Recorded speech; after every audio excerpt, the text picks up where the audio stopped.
Hey everyone, I'm Sophia. And I'm Jake, your favorite sidekick. Today we're talking about something we all deal with, changing our habits.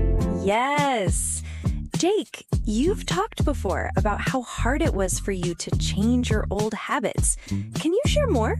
Oh man, I used to scroll memes for hours. I wasn't doing anything useful, just lying in bed, watching random videos. Really? That doesn't sound like you now.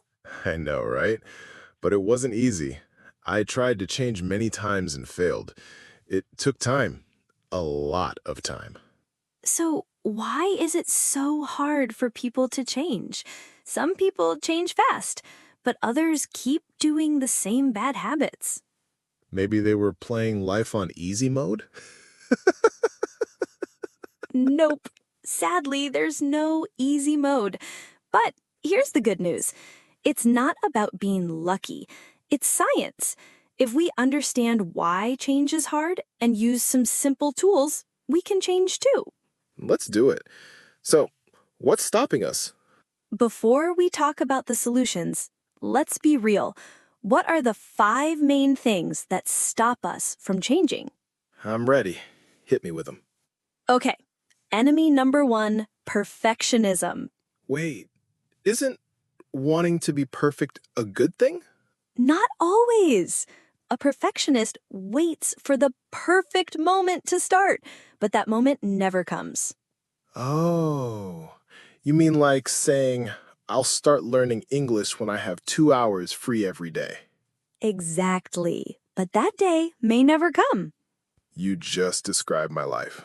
I said that for learning French. Still waiting for that perfect moment. And perfectionism leads to enemy number 2, negative self-talk. Ah, yes. I'm not good at this. I always fail. I've said those things before. It's like having a mean voice in your head that keeps you down. Yeah, like a bad roommate who never pays rent. That voice comes from fear. Fear of mistakes, fear of being judged, fear of not being good enough. No wonder I always stayed in my comfort zone. Exactly. And that brings us to enemy number 3, comfort zones. That's when we stay in a safe place and don't try new things, right? Right. Watching videos or scrolling TikTok feels easy, but learning something new is hard and scary. I used to spend hours watching cat memes. It was fun, but it didn't help me grow. Sometimes we forget that growth means feeling uncomfortable. Like a butterfly, it has to go through change to become beautiful. But how do we know the change will be good? What if we try and fail? Great question. That's enemy number 4, fear of failure. Yeah, that fear is the worst. It stops people from even trying. Exactly. And the truth is, if you don't try, you can't win. You miss 100% of the shots you don't take. Yes. And finally, enemy number 5, motivation. Wait, isn't motivation a good thing? It seems good, but it's tricky. Motivation is a feeling, and feelings don't last. Oh, I see. Like when you're excited to start something, but the feeling disappears the next day. Exactly. And if your motivation comes from outside, like a video or quote, it goes away fast. So, motivation can start the journey, but it can't carry you through it. Right. That's why we can't wait for motivation to start. We just have to take action. So, we've got 5 enemies: perfectionism, negative self talk, comfort zones, fear of failure, and waiting for motivation. But don't worry, we also have 5 powerful tools to help you change. In the next part, we'll start talking about the first one, the 1% mindset. Ooh, can't wait. I need some of those tools in my life. Don't we all?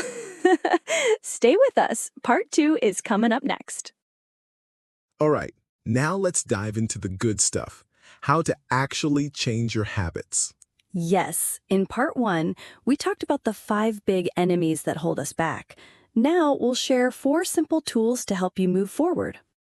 So, Sophia, what's tool number 1? It's called micro changes, also known as the 1% mindset. Only 1%? That doesn't sound like much. That's the magic. If you improve just a tiny bit every day, the change becomes big over time. How big? There's a book called Atomic Habits by James Clear. He explains that if you get 1% better each day for 1 year, you'll be 37 times better by the end. Whoa, that's more powerful than I thought. Yes, but it works both ways. If you get 1% worse every day, you'll get close to zero. So the little things we do every day really matter. Exactly. Let's say you want to learn a new language. Don't say, I'll study 3 hours every day. Been there, failed that. I once said I'd study French 5 hours a day. I didn't even last a week. That's why micro changes are better. Start small. Listen to a podcast, watch a short video, or read 1 paragraph a day. I did that with French. I just watched fun YouTube videos in French, and I actually learned more that way. That's perfect. Habits grow like a bamboo plant. At first, you don't see much, but one day, boom, it grows really fast. That's so cool. Small steps really do add up. Now, let's talk about tool number 2. Change how you see yourself. Wait, what does that mean? It means your actions follow your identity. So instead of saying, I want to lose weight, you say, I am someone who takes care of my health. Oh, so you become the type of person you want to be first in your mind. Exactly. When you believe it, you act like it. But if you still see yourself as lazy, you'll go back to your old habits. That makes so much sense. I remember when I got tired of being lazy Jake, I started saying, I'm someone who wants to improve. And now look at you, hosting a podcast and helping others. Thanks, Sophia. I didn't even know I was changing my identity, but it worked. It's a big shift, and every action you take helps build that new identity. So if I go for a short walk today, I'm becoming a healthier person. Exactly. You don't have to be perfect. You just have to act like the person you want to become. All right, what's next? Tool number 3 is called environment design. Sounds like we're building something. Kind of. It means you change the things around you to make good habits easier. Can you give an example? Sure. If you want to read more, put a book on your pillow. You'll see it at night and remember to read. Nice. I always forget to read before bed. If you want to eat healthier, put fruits on the table where you can see them. What about bad habits? Great question. To stop bad habits, make them harder to do. For example, if you spend too much time on your phone, leave it in another room. I did that. I was doom scrolling way too much, so I started putting my phone in a drawer during work. Did it help? Totally! Out of sight, out of mind. That's the idea. Your environment can help or hurt you, so make it work for you, not against you. All right, tool number 4. It's simple. Just do it. Like the Nike slogan, huh? Yep, but it's not just a slogan. It's a powerful mindset. Stop waiting for the perfect moment. Just start. What if I fail? Then you learn. You can't succeed without trying, and you can't grow if you don't start. That's true. It's like learning to ride a bike. You can't do it just by reading about it. Right. You have to get on the bike. You might fall, but each fall teaches you something. Done is better than perfect. Exactly. Take action, then improve as you go. So, to review, here are the 4 tools to help you change. Make micro changes, 1% better each day. Change your identity first. Design your environment. Just take action, even if it's not perfect. These tools work for everyone, no matter your age, language level, or background. And in the next part, we'll test your memory with a short quiz and go over some useful vocabulary from today's episode. Don't miss it. Part 3 is coming up right after this. All right, now let's wrap everything up. We've talked about a lot so far, from the 5 enemies that stop us from changing to the 4 tools that can help us grow. And now it's time to go over some useful words, test your memory, and give you a final push to get started. Let's begin with some words and phrases from today's talk. Ready? Always ready. Let's go. 1. Have something down pat. This means to know or do something really well and easily. Like, she practiced her speech so much, she had it down pat. 2. Be in someone's shoes. This means to imagine being in someone else's situation. For example, if I were in your shoes, I would also feel nervous before the test. 3. Be tied to something. This means to be connected or limited by something, like a job or responsibility. For example, I want to travel more, but I'm tied to my office job. 4. Be locked up. Usually means to be in jail or trapped in a situation. Like, he got locked up for stealing. Or, I felt locked up by my bad habits. 5. Turn something around. This means to make a big, positive change after a bad time.